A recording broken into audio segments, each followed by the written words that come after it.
It all began with a voicemail.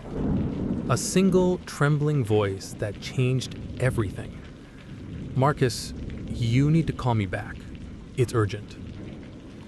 That was how his world started to crumble, with 10 seconds of sound and a lifetime of silence that followed. Marcus Evans was 38, a construction supervisor from Dallas, Texas. The kind of man who clocked in early, laughed loud, and believed hard work could patch anything that was broken. He wasn't perfect, but he was real. The guy everyone trusted. The man who'd give his last dollar to a coworker short on lunch. He had a wife, Serena, and 2 kids, Elijah, 10, and Grace, 7. To his neighbors, they were the picture of middle-class American stability. Modest home, backyard grill, and a father who worked overtime so his kids could dream bigger.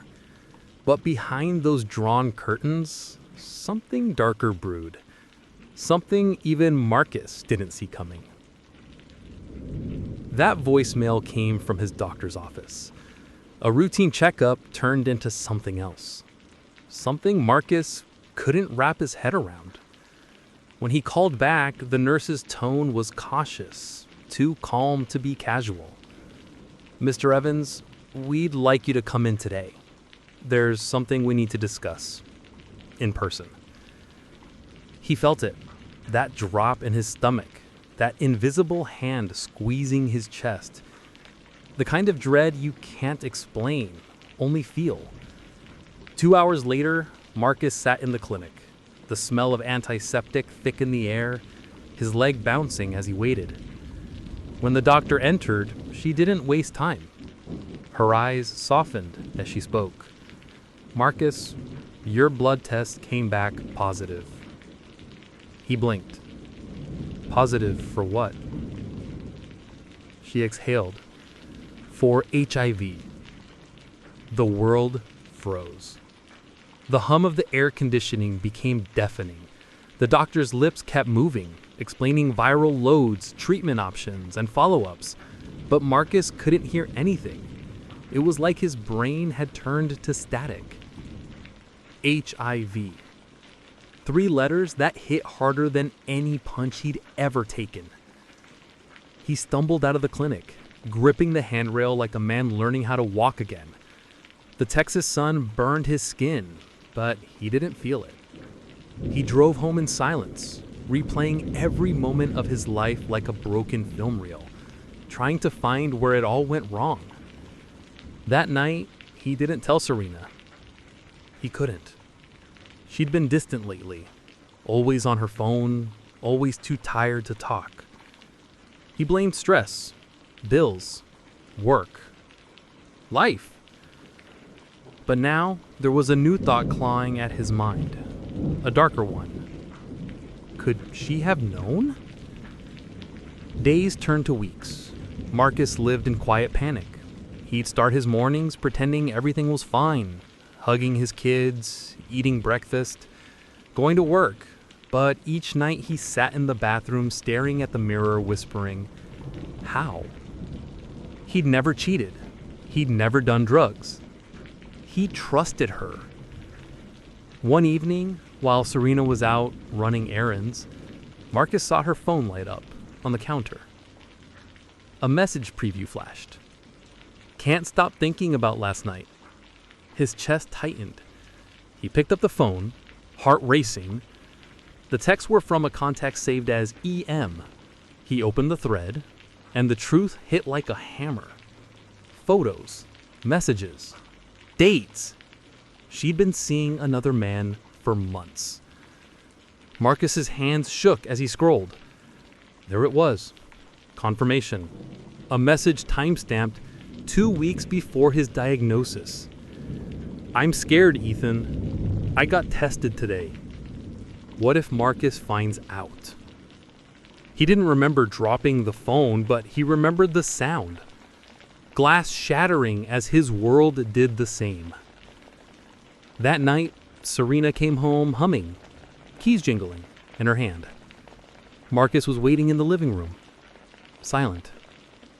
When she saw him, Her smile faltered. "Hey, you're home early." He didn't answer. He just held up her phone. She froze. For a moment, the room went still. Two people standing in the ashes of what they once called love. "Who is he?" Marcus asked. She tried to speak, but tears betrayed her before words did. "It's not what you think." "Don't," he snapped, his voice low and trembling. "Don't lie to me. I know." The silence that followed was heavier than any scream. Then she said it, the sentence that broke him completely. "I didn't mean for this to happen, Marcus. I didn't know he was sick." He staggered back. "You? What?" "I didn't know," she cried. "Ethan didn't tell me until it was too late. I thought I was fine. I swear to God, I didn't know." Marcus's heart stopped. He didn't need to hear more. He left.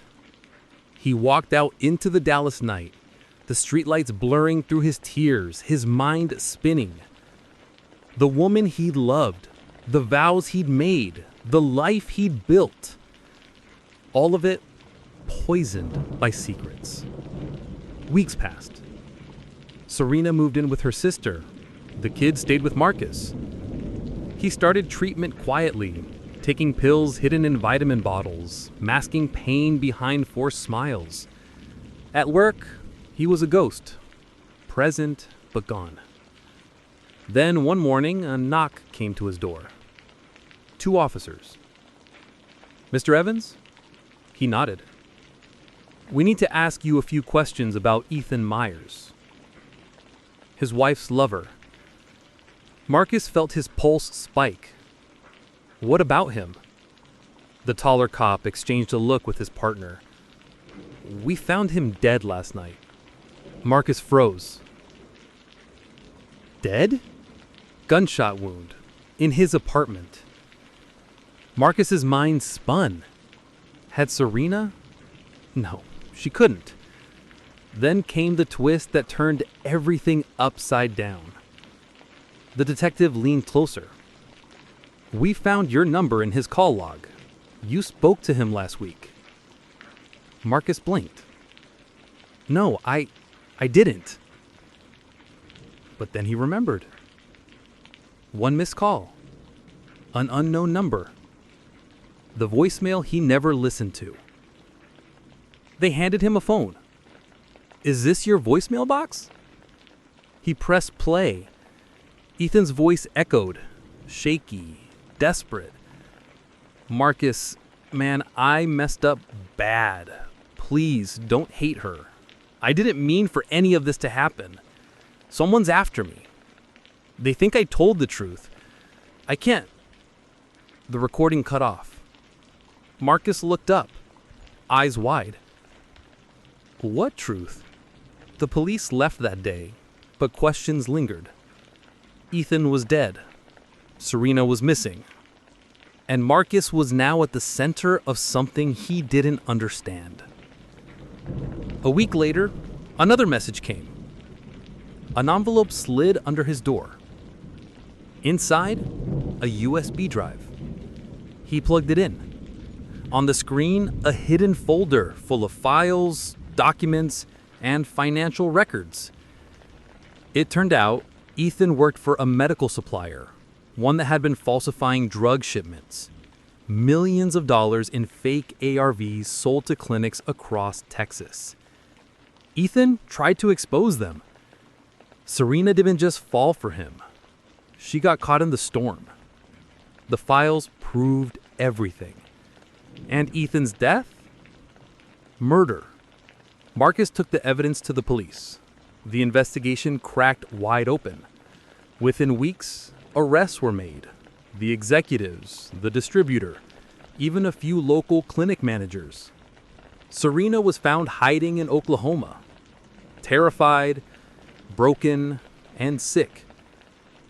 When he saw her again, she was barely recognizable. thin, hollow-eyed, shaking. "I'm sorry," she whispered. He wanted to hate her, but he couldn't. They sat in silence, two people scarred by truth, bound by tragedy. Before she left with federal agents, she turned to him. "You're stronger than I ever was. Please, live." 2 years later, Marcus stood on a stage at a Dallas community center. He was no longer the man crushed by shame. He was a survivor, a speaker, a voice. Behind him, a banner read, "Hidden Truth, Stories of Strength, Stigma, and Survival." He shared his story not as a victim, but as proof that life goes on, even after betrayal and blood tests. The room was silent as he spoke, his voice steady. HIV doesn't define us, lies do. And truth, no matter how painful, will always set you free. The crowd rose in applause, and somewhere deep inside, Marcus finally forgave. Not for her, but for himself. If Marcus's story moved you, don't scroll past. Share this video to remind someone that truth heals, stigma kills, and life after diagnosis is still worth fighting for. Drop a heart in the comments if you believe every survivor deserves a second chance.